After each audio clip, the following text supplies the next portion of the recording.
जो हमारे प्रदेश कांग्रेस कमेटी के अध्यक्ष हैं, और उनके साथ हमारे वर्किंग प्रेसिडेंट जनाब रमन भल्ला जी, और उनके साथ प्रदेश कांग्रेस कमेटी की जो टीम आई है जिसमें हमारे रजनीश शर्मा जी, जो उनके साथ पवन रैना जी जो सेक्रेटरी रहे हैं, विनय जी, और यहाँ पे स्थानीय हमारे पीसीसी के मेंबर ठाकुर दास जी और काजल राजपूत जी, और तमाम हमारे यहाँ पे ब्लॉक प्रेसिडेंट। तो मैं प्रधान जी से जलसे की आगाज की इजाजत चाहूँगा।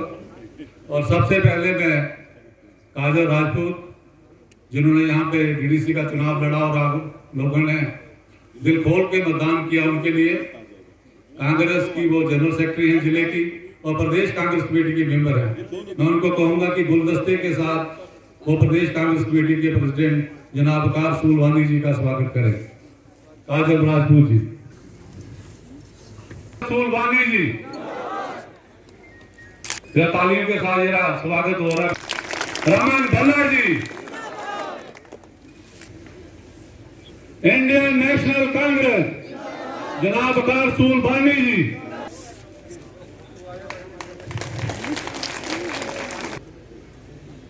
और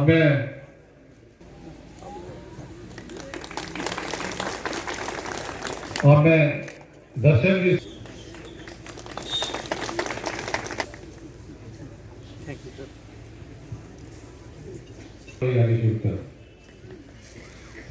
देखिए आज का दिन हमने यहाँ पर इसीलिए भी आज यहाँ जो जलसा एक रोजा यहाँ पे रखा गया है, इसका विशेष मकसद है कि आज संविधान का दिवस है। और आपको पता होगा कि आज से सिर्फ 2 महीने पहले यहाँ पे एक ब्लॉक दिवस आयोजित किया गया था बनी में, और वहाँ पे जो डिस्ट्रिक्ट डेवलपमेंट कौंसिल के जो चेयरमैन है महान सिंह, वो उसको चेयर कर रहे थे। उसके साथ तमाम डीडीसी, बीडीसी और जिला प्रशासन वहां पे बैठा हुआ था। और जैसा कि ब्लॉक दिवस को विदित है कि वहां पे आम लोग अपनी बात कर सकते हैं, तो कांग्रेस की तरफ से काजल राजपूत जी अपनी बात रख रही थी। तो उस समय एक कायरता का परिचय देते हुए महान सिंह जो जिला परिषद के यहाँ पे चेयरमैन है, तो शायद बनी के लोगों की प्रॉब्लम जो काजल राजपूत रख रही थी, चाहे वो बिजली को लेके थी, महंगाई को लेके थी, बेरोजगारी को लेके थी, जब प्रशासन में जो भ्रष्टाचार पनप रहा है वो उनके कानों से सुना नहीं गया। और उनके जो उनके प्रशासन के जो लोग जो उनके आंख के तारे बने थे, एडिशनल डिप्टी कमिश्नर और तहसीलदार बने, उन्होंने कॉन्स्टिट्यूशन की धज्जियां उड़ाते हुए जिसमें फ्रीडम ऑफ स्पीच और फ्रीडम ऑफ एक्सप्रेशन रखा हुआ है, उनसे माइक छीनने का प्रयास किया। लेकिन कांग्रेस की इस बहादुर नेत्री ने जब तक अपनी बात खत्म नहीं की तब तक माइक नहीं छोड़ा। ऐसे तमाम प्रशासन के लोग जो इस समय इस प्रशासन के बिचौलिए बने हुए हैं, हम उनको एक तरह से वार्निंग देना चाहते हैं कि सरकारें आती जाती रहती हैं। आप लोगों को नौकरी मिली है लोगों की खिदमत करने के लिए, अवाम की सेवा करने के लिए, आप किसी पार्टी विशेष के लिए नहीं बने हुए हो। और जब कोई आदमी अपने इलाके की बात रखता है, चाहे वो ब्लॉक दिवस हो या कोई और दिवस है, या तो बुलाइए ही मत, अगर आप बुलाते हैं तो कम से कम सुनने की क्षमता रखिए। जो बेरोजगारी बनी में आज छाई हुई है, जैसे भ्रष्टाचार यहाँ प्रशासन में,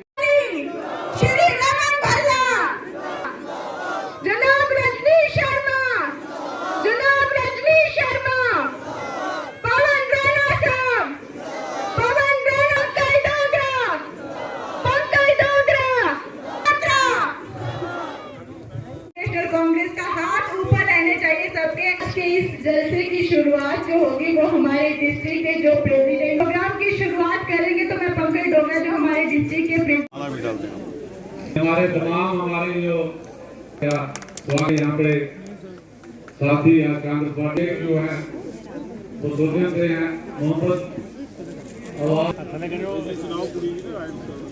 कांग्रेस के साथी हैं, उनके साथ मजबूती के साथ स्वागत है और तालियों के साथ उनका स्वागत करते हैं हमारे साथी जितने बैठे हुए हैं। हमारा संविधान दिवस है और मुझे लगता है कि जो हमारे मेहमान आए हैं आज के दिन यहाँ पर आए हैं, ये हम सब के लिए बड़ी ही खुशकिस्मती की बात है, क्योंकि जिस तरह से आज हमारे देश में कानून को रोंदा जा रहा है। मुझे लगता है कि इस दिन से बेहतर दिन हमारे यहाँ के प्रोग्राम के लिए मुझे लगता है और कोई नहीं हो सकता था। तो एक बार भारत माता जय का नारा लगाएंगे हम लोग। भारत माता की, भारत माता की। देखिए, भारतीय संविधान में आप सभी लोगों के साथ संविधान दिवस है। थोड़ी सी अगर इस दिन के ऊपर बात नहीं होगी तो कुछ मूल जैसे न्याय तंत्र हो गया, कार्यपालिका हो गई, विधानमंडल हो गया, ये हमारे लोकतंत्र के 3 स्तंभ हैं, जिन्हें कहेंगे हम पिलर हैं। ये जुडिशरी वगैरह हो गई, ये हमारे पिलर है हमारे देश की, हमारे लोकतंत्र के ये 3 स्तंभ है। बाबा साहेब जो अंबेडकर थे, पंडित जवाहरलाल नेहरू, डॉक्टर राजेंद्र प्रसाद, सरदार वल्लभ भाई पटेल, इन महान शख्सियतों ने हमें ये संविधान दिया। हम सबका ये कर्तव्य भी है कि उनकी गरिमा को टूटने ना दे। और आज हम लोग ये संकल्प लेकर जाएं कि हम इस संविधान की रक्षा करेंगे। नारा आ जाए, Indian national Congress, Indian national Congress, Indian national Congress. अब मैं आपको मुद्दों की बात बताऊं। वानी साहब और रमन भल्ला जी हमारे आज यहाँ पर आए हैं। हम सब लोगों की जो प्रॉब्लम्स है, मुसीबतें हैं, वो आज हम इनके सामने रखेंगे। अब जैसे हमारे वानी साहब कहकर गए कि गवर्नमेंट के आगे गवर्नमेंट लोगों को जात पात में बांटना था, धर्म में बांटना था, वो बखूबी अपना काम कर रही है और लोगों को मूर्ख बना रही है। लेकिन अब वो चुनाव क्यों नहीं करवा रही? क्योंकि उनको बहुत अच्छे से ये मालूम हो चुका है कि अब लोग उनकी बातों में नहीं आने वाले हैं, इसीलिए वो डर रही है चुनाव करवाने के लिए। आज भी भारतीय जनता पार्टी को हराने की वो आप आज भी इलेक्शन करवाइए, आपको मुंह तोड़ जवाब मिलेगा। और वो यहाँ बनी से ही आपको स्टार्टिंग जो है यहाँ से ही होगी। आप सभी लोग वो करोगे जिस तरह से आज, चाहे वो हमारे यहाँ बनी में बिजली के मुद्दे हो, चाहे वो ये PMGSY रोड हो, चाहे ग्रिस के रोड हो, ये रोड दे रहे हैं, लोगों का गला काट रहे हैं। आज लोग घरों से बाहर हो चुके हैं। इन रोडों ने क्या किया है? लोगों को घरों से बेघर कर दिया है। जिनके रोड कटिंग हुई है, जिनकी जमीनें गई हैं, उनको पैसा नहीं मिल रहा, कोई क्लेम उनको नहीं दे रहे। और जिन लोगों ने बेचारों ने एक कमरा बनाया था, वो आज कटिंग में आ रहा है।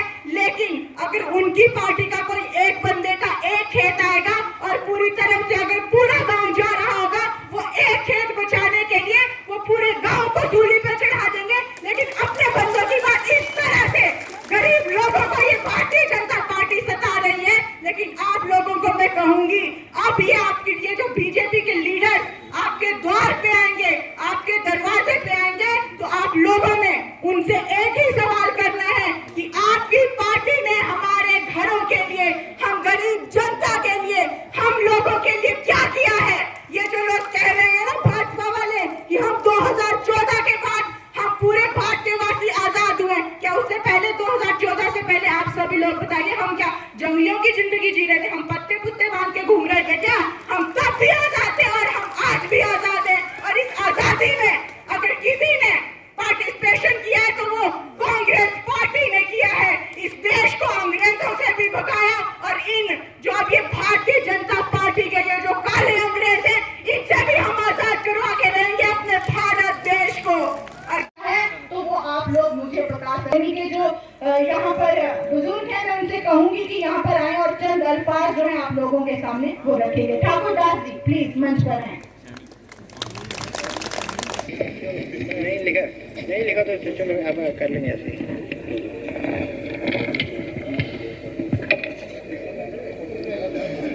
आदरणीय अध्यक्ष श्री वकार स्कूल वानी जी, सदर श्री रमन भल्ला जी, पूर्व मिनिस्टर, पूर्व मंत्री श्री रजनीश शर्मा जी, जो यहाँ पे विधायक, मैं चाहने वालों को मुखातिब नहीं करता और तर्क के तल्ले की वजूहत नहीं करता, वफाओं पे नादम नहीं होता और अपनी वफाओं की तजारत नहीं करता, खुशबू किसी चीज की मोहताज नहीं होती, सच्चा हूं मगर अपनी वकालत नहीं करता, एहसास की सूली पे लटक जाता हूं अक्सर, न जबरे मुसलसल की शिकायत नहीं करता, मैं अजमत इंसान का कायल हूं लेकिन कभी बंधुओं की आबादत नहीं करता, सारे ये अरमान बुरा लगता है, जुल्म सहता हुआ इंसान बुरा लगता है। तो बाकी आप सब जानते ही हैं कि मैं तो आज ये क्लियर ही कर दूंगा इस स्टेज पे कि ये बीजेपी पार्टी नहीं है भाई, ये तो मैं इसको बीजेपी वायरस ही बोलूंगा, क्योंकि आप सबको पता ही है कि जब से 2014 के बाद ये पार्टी आई है तो लोगों के साथ क्या हुआ है, लोगों के हक और हकूक को छीना गया। क्योंकि कांग्रेस पार्टी का टाइम था, मुझे आज दुख होता है, जिस परिवार में, जिस फैमिली में एक आदमी भी होता था तो कांग्रेस पार्टी उसको भी 35 किलो राशन देती थी, तो जिसमें 15 किलो चावल लेता था वो, और 20 किलो गंदम और 13 रुपए किलो के हिसाब से उसको चीनी मिलती थी। तो आज आप देख ही रहे हो कि 1 किलो चावल ले, तो बाकी आप सब जानते ही हैं कि जब से ये गवर्नमेंट आई है तो इनके जो कागज पत्र का सिलसिला चल रहा है तो वो आप सब जानते ही हैं कि आपकी बस हो गई होगी। क्योंकि बनी की जनसभा के लिए चुना।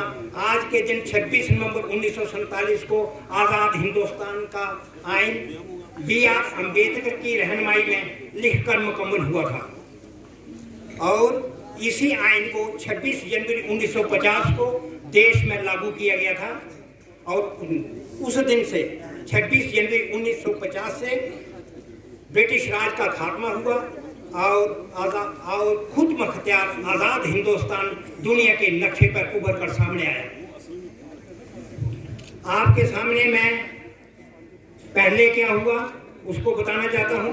कांग्रेस पार्टी के महान नेताओं कड़ी मेहनत के साथ इस जदीद भारत की बुनियाद रखी गई और तरक्की के लिए 5 साल मंसूबा बनाए गए। भारत अनाज के मामले में खुद कफील हुआ और सांसी मैदान में श्रीमती इंदिरा गांधी जी की हुकूमत के दौरान 14 मई 1974 को पहला एटमी धमाका किया गया। शुक्रिया है कि हमें जहाँ जहाँ जाने का समय मिला तो वहाँ आपसे मुलाकात हुई और आपने यहाँ आने की कृपा की।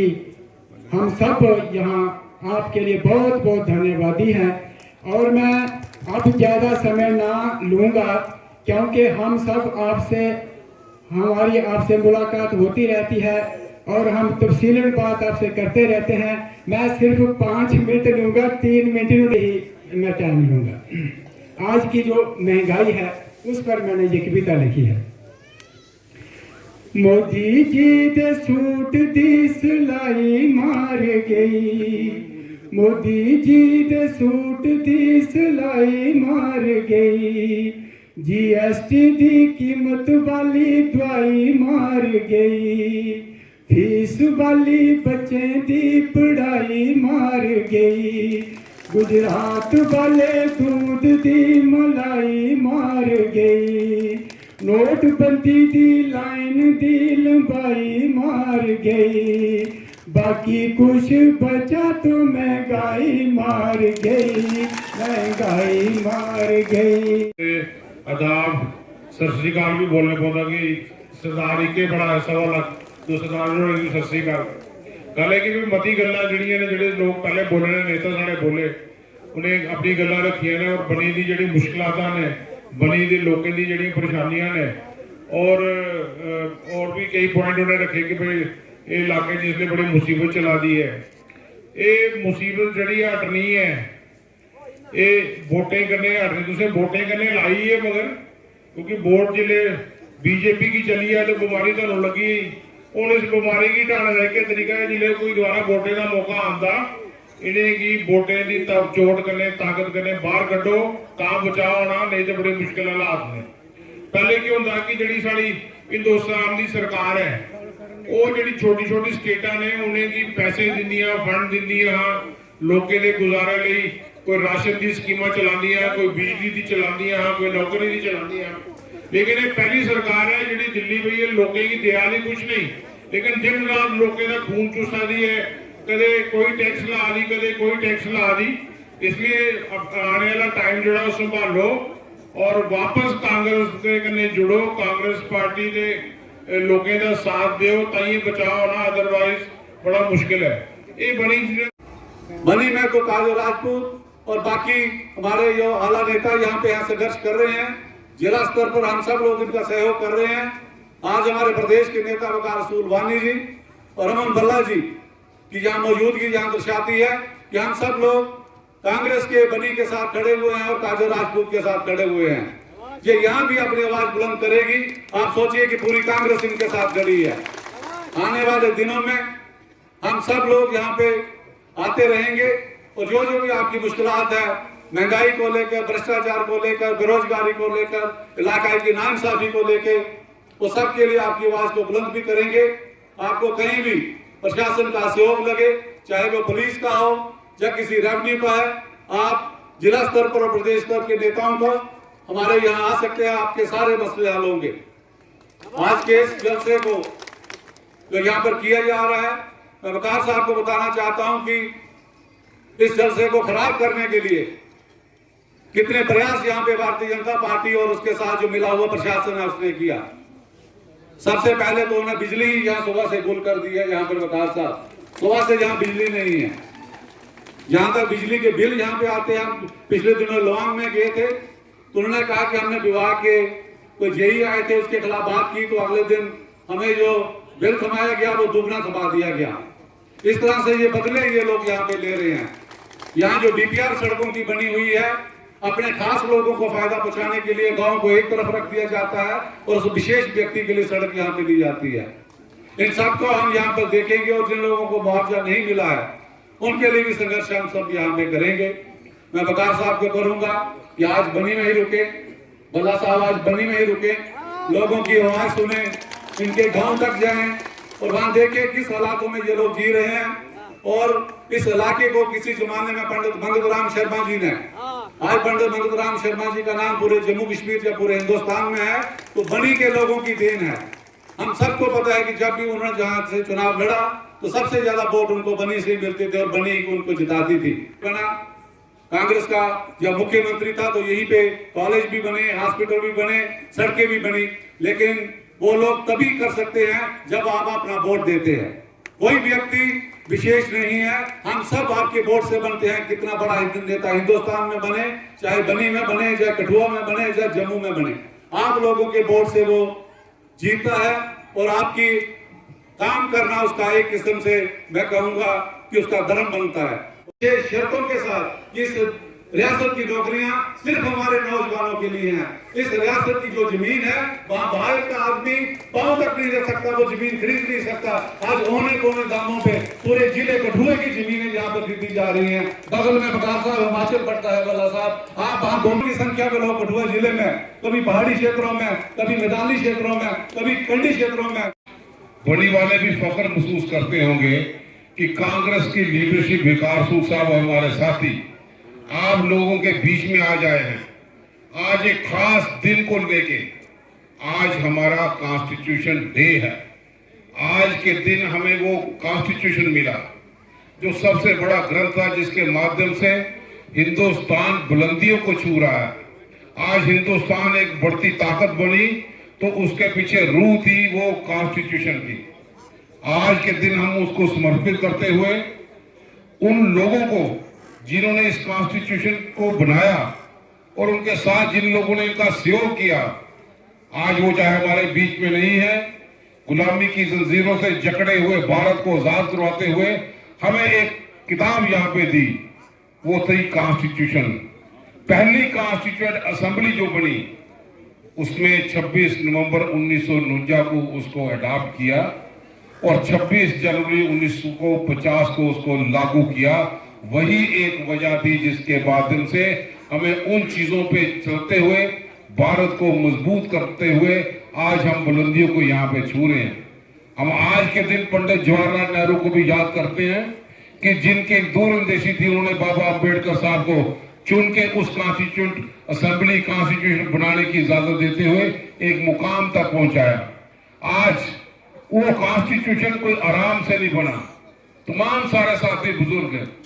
और उस वक्त ये कॉन्स्टिट्यूशन बनाया गया जब अफरा तफरी का माहौल था, खून खराबे का माहौल था, अहिंसा का दौर था, लोग गुर्बत से जूझ रहे थे, हमारे पास कोई साधन नहीं था। उस माध्यम से भी, उस मौके में भी वो कॉन्स्टिट्यूशन बना के दिया जो 234 पेजों का था। वो उसमें एक एक लफ्ज चुन के कि हम किस ढंग से अपने अवाम की हिफाजत कर सकें, तमाम धर्म जात बरादरी के लोगों को इकट्ठा कर सकें, उसमें हमारे हुकूकों की रखवाली करने के लिए वो किताब यहाँ पे बनी थी। इतनी आसानी से नहीं, बाबा अम्बेडकर साहब ने बड़े गहराई में जाके कम से कम 2 साल 11 महीने और 18 दिन लगे वो कॉन्स्टिट्यूशन की किताब बनाते हुए। आज पार्लियामेंट, आज हिंदुस्तान अगर मजबूत है तो उसके पीछे नींव जो डाली थी पंडित जवाहरलाल नेहरू के माध्यम से अम्बेडकर साहब ने, वो यही कॉन्स्टिट्यूशन था। पोस्ट के जरिए राजपूत मैडम ने भी अच्छा प्रोग्राम का आयोजन यहाँ पे किया। आज यहाँ पे उन लोगों को श्रद्धांजलि अर्पित करते हैं, वहीं पे याद करते हैं कि जिन बुनियाद पे कॉन्स्टिट्यूशन यहाँ पे रखा गया, आज की सरकार ने उसकी धज्जियां उड़ा कर रख दी है। आज उस कॉन्स्टिट्यूशन में छेड़छाड़ करने का प्रयास किया जा रहा है। आज राहुल जी ने भारत जोड़ो यात्रा के माध्यम से ये बताने का प्रयास किया कि हम इस कॉन्स्टिट्यूशन में कहीं पे भी छेड़छाड़ बर्दाश्त नहीं करेंगे। आज हर एक धर्म, हर एक जात बरादरी के सामने उस कॉन्स्टिट्यूशन के माध्यम से चलना हमेशा सबके लिए जरूरी यहाँ पे है। आज हम महसूस करते हैं वही एक कॉन्स्टिट्यूशन था जिसने हर एक के हक की रखवाली करने की बात यहाँ पे रखी थी। आज जिस ढंग से नए कानून बनाने, नए ऑर्डिनेंस बनाने, आज किसान जिसको बाबा अम्बेडकर ने किसानों को अन्नदाता का रूप दिया था, आज वही कॉन्स्टिट्यूशन में छेड़ते हुए ऑर्डिनेंस पास करते हुए किसानों की 700 से भी ज्यादा किसानों की शहादत यहाँ पे हुई है। तो ये दर्शाता है कि अम्बेडकर साहब या कांग्रेस की लीडरशिप किन चीजों के कि भारत में किसान मजबूत रहे। आज उसकी दुहाई लोग महसूस करते हैं कि जब भारत ने कॉन्स्टिट्यूशन को छेड़छाड़ की, 700 लोगों की शहादत हो गई। जब कांग्रेस ने आवाज बुलंद की तो मोदी सरकार को माफी मांगनी पड़ी, लेकिन उस परिवार के वो बच्चे, उस परिवार के वो बुजुर्ग जो ठंड में भी अपनी आवाज को बुलंद करते रहे, अपने परिवार के बीच में शामिल नहीं हो सके, वो स्वर्ग में चले गए। जो जख्म भाजपा ने यहाँ पे दिए हैं, हम तकरीर के माध्यम से यहाँ पे आप लोगों के बीच में नहीं, आपको समझाने के लिए यहाँ पे आए हैं। वो जख्म था जम्मू कश्मीर के रियासत को तोड़ने का। ये कॉन्स्टिट्यूशन में अख्तियार भाजपा को नहीं दिया था। उसने अपनी ताकत का दुरुपयोग किया, जम्मू कश्मीर के टुकड़े किए। आज हम इसलिए दुआई देने के लिए आए हैं कि कॉन्स्टिट्यूशन की प्रण भी लेते हैं, कसम भी खाते हैं कि कॉन्स्टिट्यूशन की रक्षा करने के लिए हर ताकत, बड़ी से बड़ी कुर्बानी क्यों ना देनी पड़े, कांग्रेस के लोग पीछे नहीं हटेंगे। कांग्रेस ने खून भरा इतिहास यहाँ पर रचा है। हमें जद्दोजहद करनी है ताकि हर एक साथी के साथ इंसाफ हो। आप जम्मू अलहदा, कश्मीर अलहदा, और जम्मू कश्मीर में कॉन्स्टिट्यूशन में, हिंदुस्तान के कॉन्स्टिट्यूशन में कहीं नहीं लिखा था कि जम्मू कश्मीर के टुकड़े किए जाएं। आवाम खुशहाल रहे, बाहर के लोग यहाँ पे आके लोगों की जमीनों को हड़पने का काम ना करें। लेकिन आज की सरकार ने यहाँ का रोजगार छीन लिया, बाहर के लोगों को मंत्रित करके हमारी जमीनें खाम खाओ लोगों से छीन के आधे रेट में देने का काम यहाँ पे शुरू किया। तो ये जम्मू कश्मीर कहाँ पे जाएगा? जैसे हमारे वर्किंग प्रेसिडेंट रमन भल्ला साहब ने आज कॉन्स्टिट्यूशन डे पे पूरे विस्तार से कहा कि आज के दिन हमारा संविधान जो है वो हमारे बहुत ही काबिल तरीन नेता जो शेड्यूल कास्ट कम्युनिटी से बिलोंग करते थे, लेकिन बहुत काबिल थे, नेहरू जी और गांधी जी के रिक्वेस्ट पे उन्होंने हमारा कॉन्स्टिट्यूशन जो है वो तैयार किया। और आज जो हिंदुस्तान इस वक्त दुनिया की इतनी बड़ी ताकत बन चुका है, दुनिया की चौथी बड़ी मिलिट्री पावर है, दुनिया की एक बहुत बड़ी इकोनॉमी है, उसमें बहुत बड़ा जो कंट्रीब्यूशन जाता है वो गांधी जी, नेहरू जी के बाद बाबा अंबेडकर जी को जाता है, जिन्होंने आज के दिन हमारा कॉन्स्टिट्यूशन तैयार किया। लेकिन बदकिस्मती से हमारा जो कॉन्स्टिट्यूशन है उसको रोंदा गया। बीजेपी के इस 8 साल शासन में उसको बर्बाद किया गया। आपने देखा कि किस तरीके से एमएलएओं की खरीदो फरोख्त की जा रही है।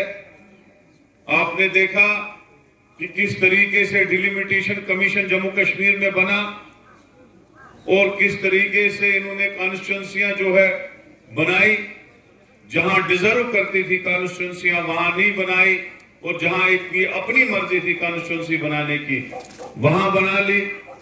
आप इलेक्शन कमीशन को देखिए, आप रिजर्व बैंक ऑफ इंडिया को देखिए कि किस तरीके से नोटबंदी की गई।